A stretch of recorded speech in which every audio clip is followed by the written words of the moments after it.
That looked like a very satisfying afternoon for you. Did the game plan work pretty much perfectly? Well, the 3 points, of course, are very important. Um, I think by the strategic point of view, we understood well how they could hurt us and how we could hurt them. And in that aspect, of course, I'm happy. I still think that we can and we have to do better. Obviously, it was a good team performance with the qualifications you've just said. But what a sensational front duo you have, Kane and Sonny. They just work together so well. Of course, the understanding is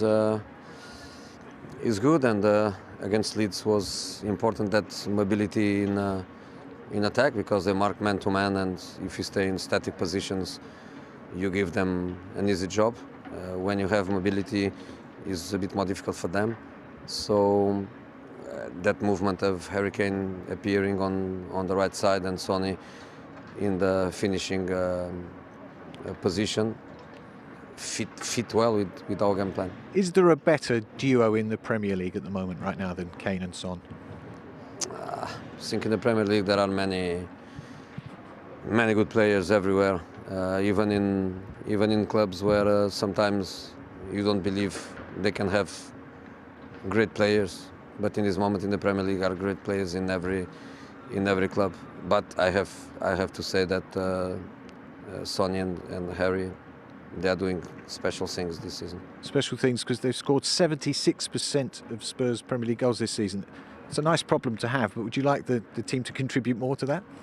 No, of course not. I want goals coming from other players. I want players to feel that they can express themselves and appear in finishing areas.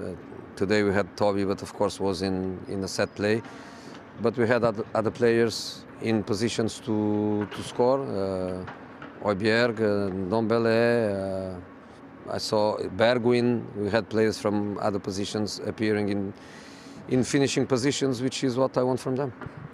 Everyone's been saying Leeds are a tricky side to take on, but it was very important for you to win this game today and start the year on the front foot after four games. No, when people were saying after we played the considered top 6 teams, people were saying easier matches are coming. Of course, I don't believe in it. Leeds is a team capable to create problems to anyone.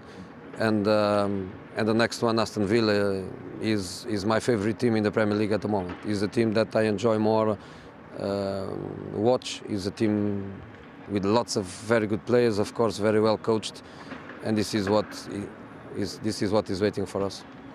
And on a bigger picture, there are issues with positive tests as late postponements of fixtures. Some managers are calling for a circuit break, 2 weeks off to try and reset.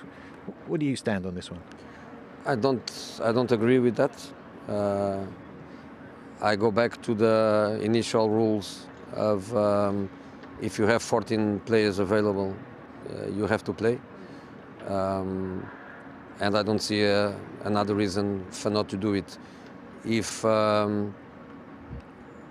think every club does the best for their players to try to keep them all safe. But then there are moments in private lives that you cannot control, and of course not everybody has to be blamed for that. So I think we have to carry on. We have to carry on, and if somebody has some positives, you have to play. Thank you, Jose. Thank you.